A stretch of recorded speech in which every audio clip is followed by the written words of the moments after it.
UP में अब 5,000 रुपये में होगा प्रॉपर्टी का बंटवारा। योगी सरकार ने लागू किया फैसला। यूपी में रजिस्ट्री के लिए अब भागदौड़ नहीं करनी होगी। रजिस्ट्री के लिए फाइल लेकर दफ्तर के चक्कर लगाने से भी लोग बच सकेंगे।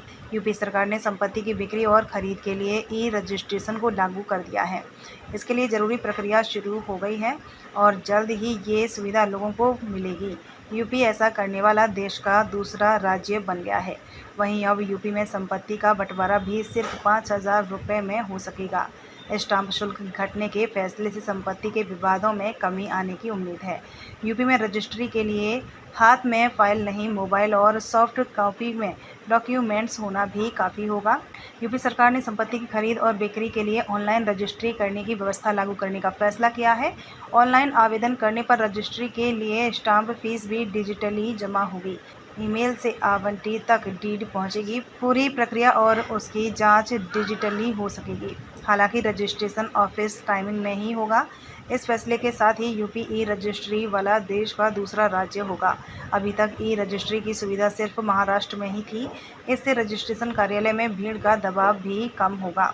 इसकी प्रक्रिया सबसे पहले सरकारी विभागों से शुरू की गई है।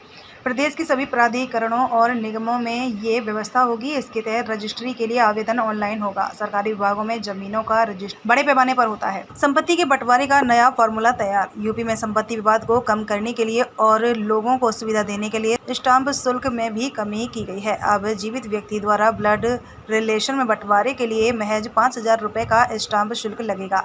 पहले देखा जाता था कि स्टाम्प शुल्क ज़्यादा होने की वजह से संपत्ति बंटवारे में बहुत ज़्यादा विवाद की स्थिति रहती थी।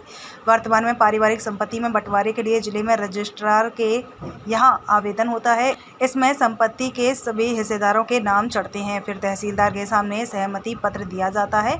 इसमें लंबा वक्त लगता है। कई बार संपत्ति बंटवारे के विवाद के निपटारे के लिए पक्ष कोर्ट चले जाते हैं।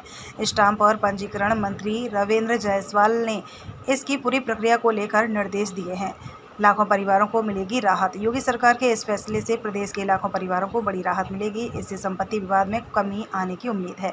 यूपी के मुख्यमंत्री ने खासतौर पर उनके लिए निर्देश दिए थे। इससे पहले यूपी में कारोबार करने वालों को ईज ऑफ डूइंग बिजनेस के तहत कारोबार करने में आसानी के लिए कई कदम उठाए गए थे। अब ईज ऑफ लिविंग के तहत लोगों का जीवन स्तर बेहतर बनाने और उनको सहूलियत देने के लिए स्टाम्प और पंजीकरण विभाग द्वारा ये कदम उठाए गए हैं।